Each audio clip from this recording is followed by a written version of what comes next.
Hey guys, welcome back to another episode of Football Withdrawals. Another week is in the books. Before we jump on to week 3, let's take a look back again at week 2.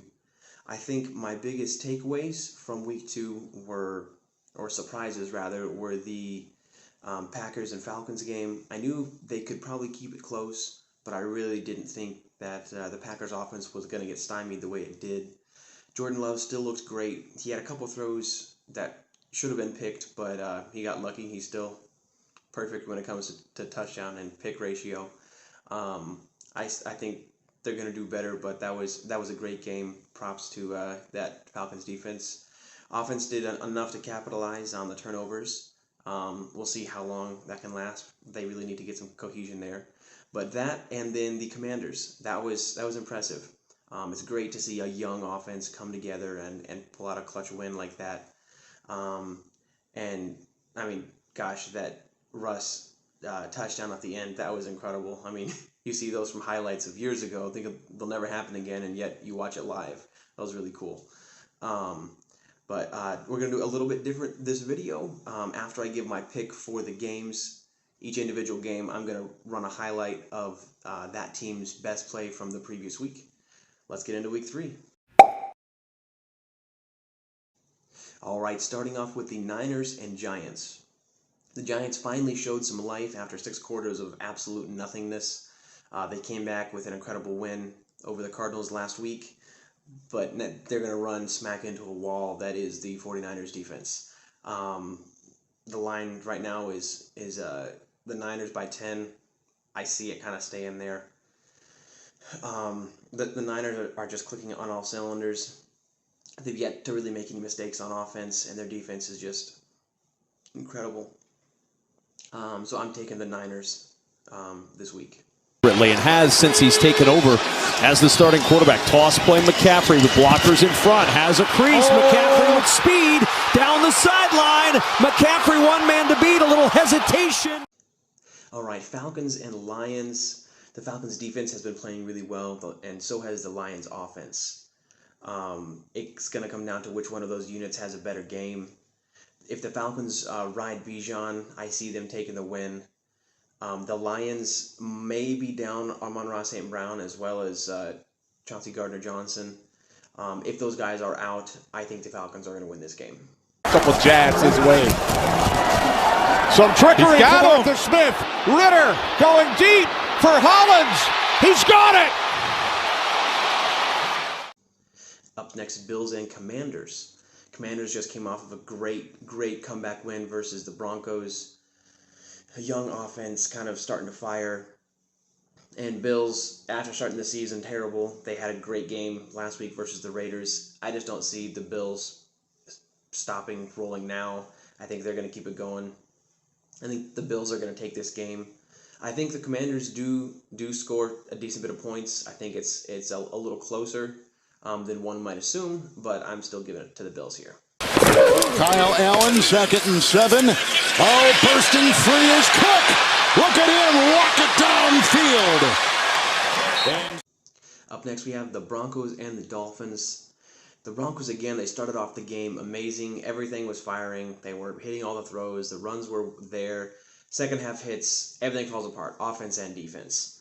I think the Dolphins are just going to pound the rock with Raheem Mostert. Well, you don't have to pound it with a speedster like that. He's just going to cut it out at the edge.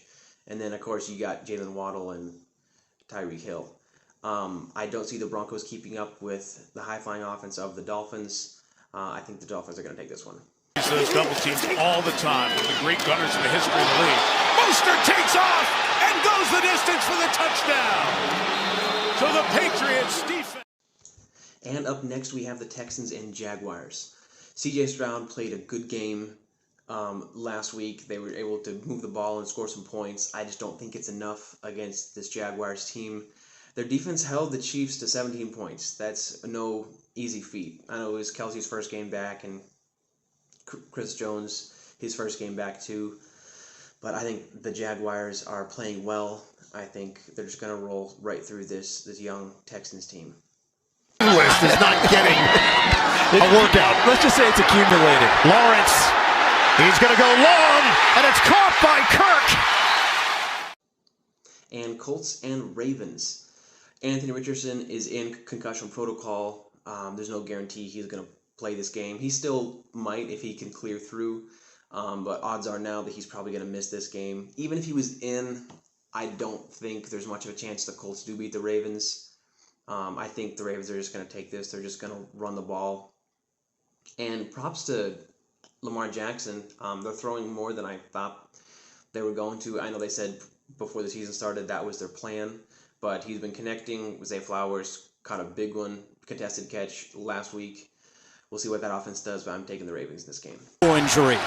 On first down, Lamar Jackson, plenty of time. Taking a deep shot for Flowers, and Flowers has it! Zay Flowers, and they're saying he's not down yet! Chargers and Vikings. Both teams have great offenses. Both teams are 0-2, which is completely unexpected. The Chargers might still be without Austin Eckler. We'll see how his progress goes throughout the week. But I'm taking the home team, the Vikings, this week. I think they started to get some things going against the Eagles, who have a good defense. I just think that offense is going to start rolling this week. 3rd and 10. Pressure on Cousins. Steps up. Throws deep downfield. Caught! And that's the rookie Addison for the touchdown. Up next, we got the Patriots and Jets. The Patriots are the favorite in this game, but the Jets have a good defense. The Patriots have been hit and miss with their offense. I know the Jets have kind of been relying on the home run ball like last week to Garrett Wilson. I think the Jets are going to ride their defense to a win here at home in New York against the Patriots. I'm taking the Jets. Change now. From the 32.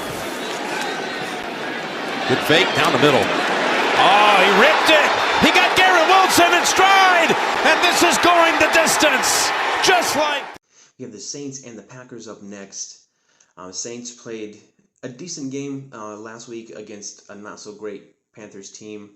The Saints started to put some things together on offense, which was good. And the Packers kind of stalled a little bit against the Falcons, who, though, has a good defense.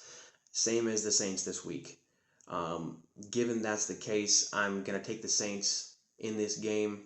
I think their defense is going to play well against this young Packers offense.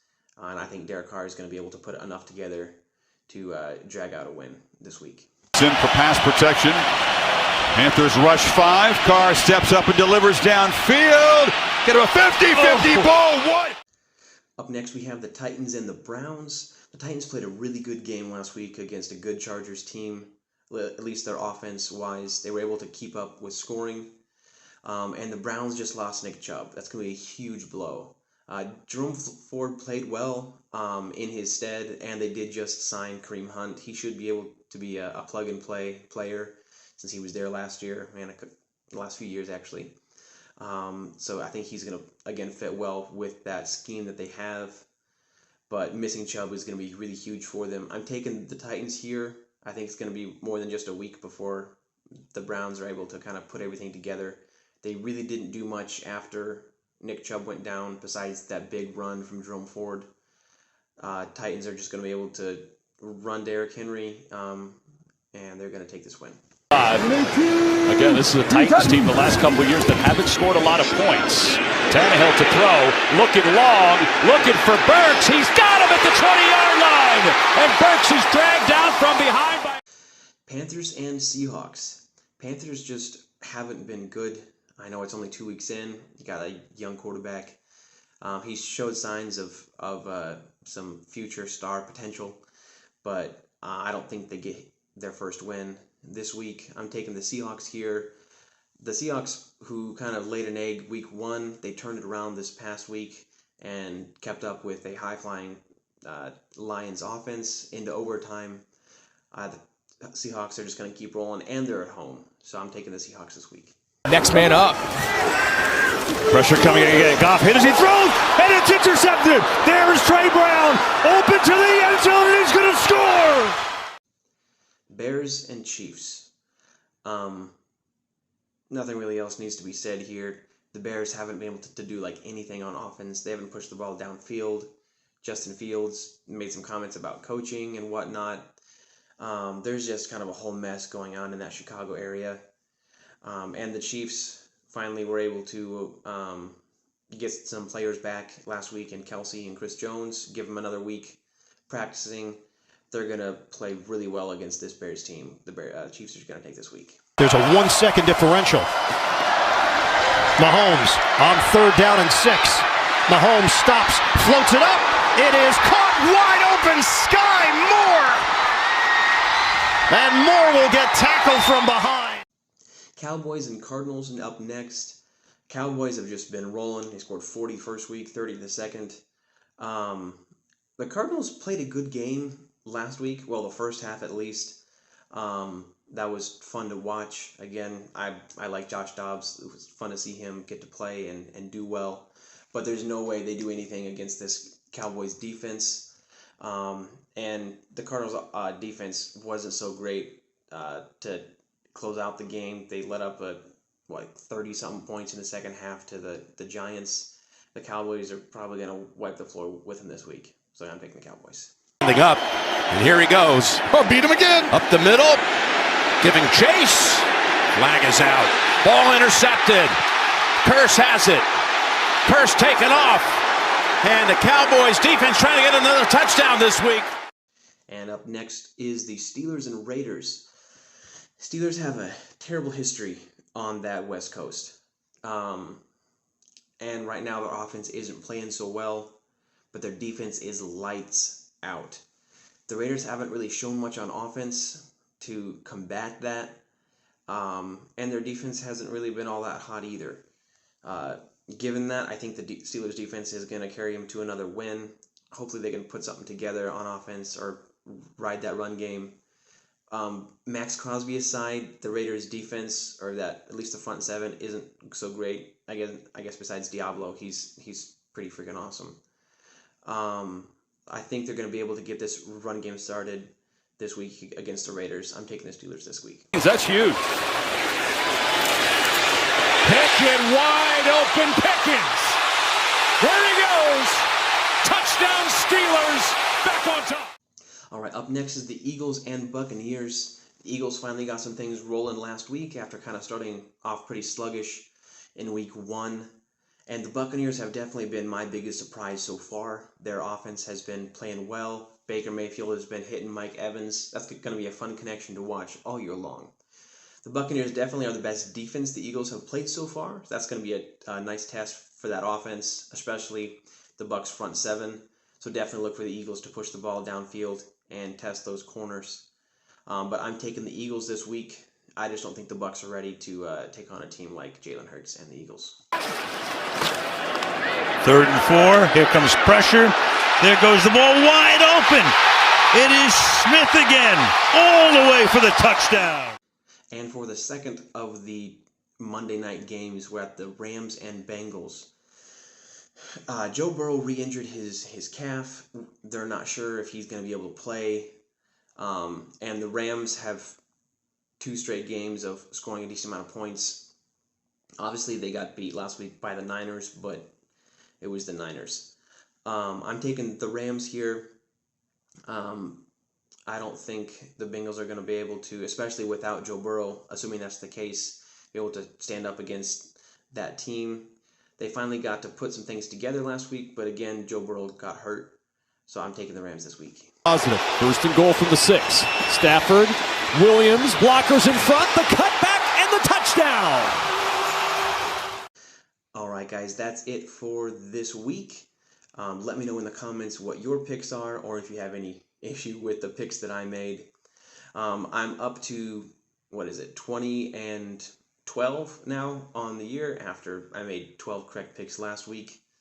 My underdog picks for the week here are going to be the Titans, the Saints, and the Rams. I think all right now those teams are underdogs, at least according to the betting lines.